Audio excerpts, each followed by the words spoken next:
Day 2, October 26th. Chapter 6, 12:45 a.m.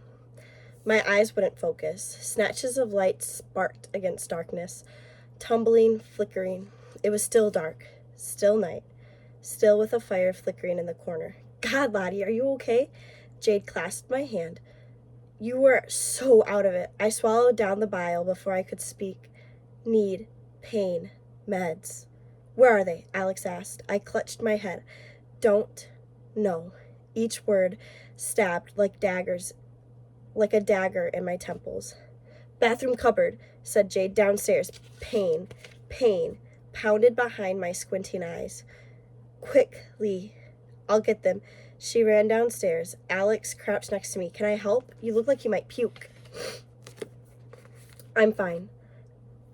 I held onto the sofa for balance and pushed myself all the way up, swaying slightly as I stood. I'll get some water. Alex rushed to the kitchen and came back with a tepid glass full. Thanks. I couldn't see the edges of the glass to pick it up. Every thought hurt. The connections between my synapses were sparking electric shots and zapping my brain. Otis pushed his wet nose into my hand. I gave him a pat on the head. Here.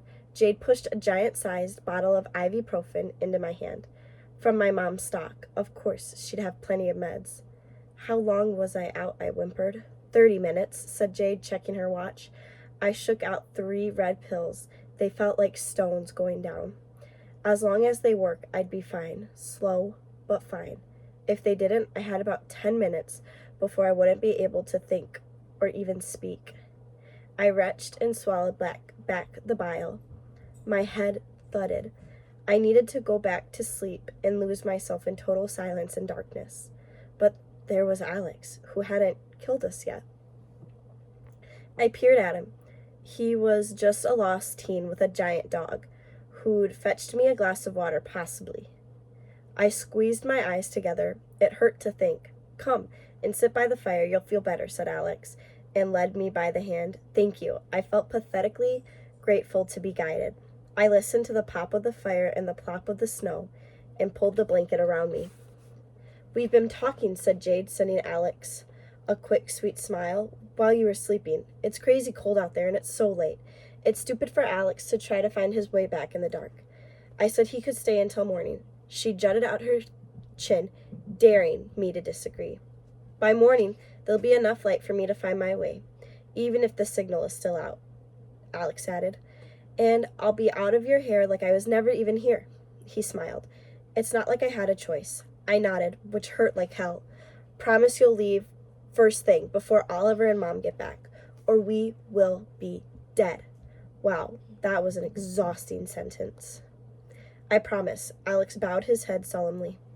Good. Jade patted the floor. Otis bounded over and snuggled up against her, as if he'd known her his whole life. No offense, Lottie, but you look terrible. You should sleep. Alex poked at the frailing fire. She's right. Let those meds do their job and sleep it off. Just what I needed as my face was falling off, the two of them uniting against me. I'm fine, I mumbled. The word risk spiraled around my mind. There was something I was missing, something I'd forgotten, something important, a reason I shouldn't trust Alex. And I couldn't find it. It was in there floating around my malfunctioning brain. Risk, risk, risk, risk, risk. The word lost all meaning and became a hissed warning instead. Hey, here's another blanket. Jade turned it around, tucked it around me. We can all sleep around the fire. She glanced at Alex, who grinned back at her. I stifled a yawn. No way I was falling asleep with Alex roaming the cabin. Yeah, I'm wiped out too. Alex eyed the telescope case. What's that? Just an old telescope, said Jade, gathering her quilt around her like a nest. Alex skimmed his thumb over the brass plaque. Who's the science enthusiast? Oliver. I said. Dad, Jade answered at the same time. He uses it sometimes. Priceless, I murmured. Jade glared at me, hard enough to make my whole face squint. You'll have to tell me all about it in the morning, said Alex with a smile. The dog nuzzled into Jade's side. Alex curled up on the lazy boy, using his jacket as a blanket. Okay, everyone, asked Alex. Lights out? And he turned off his flashlight. I stared into the tiny flickers of flame, watching until they became orange ribbons and fluttered across the floor, dancing in my visions like auroras dancing across the sky. I dug my fingernails into my palm to keep me from drifting away and watched the shadows that was Alex. Watched the shadow that was Alex watching the shadow that was me. Chapter 7, 4:02 a.m. A chill crept across my neck. I sat bolt upright. Jade was still snuggled next to Otis, both snoring softly. No Alex. Just a black backpack lying against the sofa. The front door swayed slightly in the wind. Bright white light dazed through the kitchen windows. The rumble of an engine poured from the driveway. Shit, Alex had gone out there, propping the door open with a snowbolt, leaving his dog behind. Maybe he'd found a ride, yes, in the middle of the night, stranded in the snow. God, think. I shook my fuzzy head and peered from the kitchen window. An oversized red pickup truck with huge snow tires idled in the driveway. I knew that truck. AJ and his friend were back. Clumps of snow, falling slow and steady, were spotlighted by the headlights. Alex leaned into the driver's side window and laughed, loud, hollow, and fake. He glared back at the cabin. I ducked down, counting to 20 before daring to look again. Was Alex the friend they were looking to pick up earlier? He wouldn't be hanging off the door like that if he didn't know them, but his laugh sounded worried. Maybe it wasn't them. Maybe it was a different truck. I chanced another look. Yep, even from this far, it was definitely them. AJ's chiseled features were hard to miss. Sharp jaw, high cheekbones, like a model. The other guy was easier to see this time. He looked a little younger than AJ, late teens or early 20s, with a round face, light brown skin, and dark curly hair. His beanie was pulled over his low ears, and an oil slick-back puffer jacket was zipped up to his neck. I edged closer to the window to listen better without being seen. We don't like to be kept waiting, I could hear AJ saying. Isn't that right, Nico? So that was the other guy's name. AJ flicked his cigarette butt at Alex and pointed at the kitchen. I squashed myself against the wall, not daring to poke my head around in case he'd see me. I'm pretty sure I'd be better off if they didn't know I was watching. No problem. AJ's voice slightly raised, fast asleep. My heart rattled. He might not mean us. Or they might be checking if we're okay. He might be asking for a ride to his aunt's and saying she'll be fast asleep. Or they could be asking Alex for directions again in the middle of the night. Having been lost here earlier, it didn't add up. Those were a lot of people to be lost in one night. No, tomorrow. Alex swept his hair from his face. You'll see to it when they're gone. When they're gone, he meant us. Something was very wrong. That nagging doubt I'd had before I fell asleep, that's what I should have listened to. Time to find out who you are, Alex. I dragged his backpack over. As long as the truck was idling, I could hear the murmur of voices. I'd be safe. I tipped everything out. Fleece, pack of boxer shorts, 3 striped socks, blue beanie. Why was he packed for an overnight stay if he was already staying at his aunt's? A wallet, taken. A sci-fi paperback, much faded and dog-eared.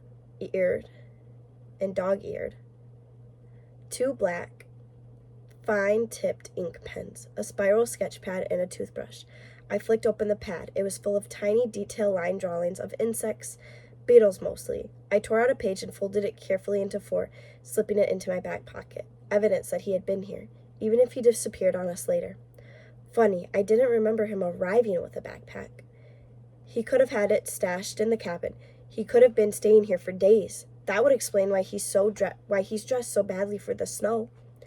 If he just slipped out, not expecting us to be here when he came back, no wonder he was so bloody frozen. If my head hadn't been so fuzzed, I'd never let him in. I didn't let him in. He'd let his dog push his way in. Otis woke up and ran to the door. I stopped him and pulled the door shut. Last thing I need was Alex dragging Otis back in and discovering that I was up too. I listened at the door for a few moments just to be sure they were still talking, then refocused on Alex's backpack. The contents didn't seem like a psycho killer, but he was up to something. I nosed through Alex's wallet. No cash, no credit card, a driver's license with the name Alex Young, a Contra Costa library card, and a little black moleskin notebook. I flicked the elastic band off, opened the notebook, and scanned the first page. Names, items, numbers. Dread crept into my veins. They were all ski resorts. Donner, Palisades, North Star. I frowned. North Star. 2345. Wolf Hollow Chase. That was the address that popped into his head when he was asking for directions. It could be his aunt's, or he could have faked his way in using his dog to make us trust him. Well, trust Jade anyway. If it wasn't for my stupid migraine, I'd never had fallen for his act. Alex must have been pretty freaked out if he had been staying here at the cabin and came back to find it suddenly occupied. If he'd seen the fire and our flashlights upstairs, that would explain why he tried creeping in downstairs. If he had been waiting out there ever since we arrived, that feeling of being watched hadn't been my imagination. So many ifs. I was torn between confronting Alex and hiding that I suspected anything. He tried to break into the cabin, and now he was in. He didn't want to leave. That was all I knew for sure. They won't know. Alex's voice grew louder. Leave it to me. He made it sound like we were puppets in his hand. I glanced at the knife rack in the kitchen. The steel glinted silver in the light. No, it wouldn't come to that. I peeked out the window again. Alex extracted his forearm from AJ's grip, stepped back, and scratched his neck. He glanced at the cabin, then back to the truck. He said something. I couldn't catch that. Made Nico laugh. They had seemed so nice. Maybe they were just friends who happened to run into each other in the middle of the night at someone else's cabin. Yeah, right. AJ shoved Alex's shoulder just hard enough to know he would give worse if he needed to. A warning. A pit of dread squirmed in my gut. I'd seen Mom on the receiving end of those types of warnings with past boyfriends, though thankfully not since Oliver. I didn't need to be around that kind of intimidation again. Otis pattered back to Jade, flopping down like he'd been there forever. That was it. A key rattled in the door before I went down there. Alex hadn't just arrived. He had the missing spare key. He'd been staying, thinking no one would use it off-season. Somehow, he'd blindsided us into thinking he was lost, and it had worked. Big time. Crap. No wonder Otis raced upstairs for the bowl. He knew where everything was already. No wonder Alex was cold. He didn't expect to be locked out for hours before he could sneak back in. A shiver ran down my spine. Who the hell was he? And what was he doing here? The truck door slammed. I rushed to stuff everything back into the backpack. It hit the fireplace. A spark flew, leaving a tiny gray smudge. Jade rolled over. Where are you? She asked sleepy. Otis nudged tighter. Right here, I whispered. Jade could have meant Oliver or Alex, but I'm pretty sure she didn't care where I was. Her eyes moved into deep REM, not faking it this time. Alex could have bound and gagged us in our sleep, but he didn't, so he wasn't here for us. The truck wheels squealed as they spun away. I skidded back into the fireplace and curled myself into a tiny ball beneath the blankets. The front door creaked as Alex entered. Lottie, he whispered. I felt him hovering right above my head. I know you're awake. Doors don't close by themselves. I played dead. Jade's first instinct was right. We can't let him in. Alex was here for a reason. I just needed to figure out what it was before we got caught up in any kind of trouble.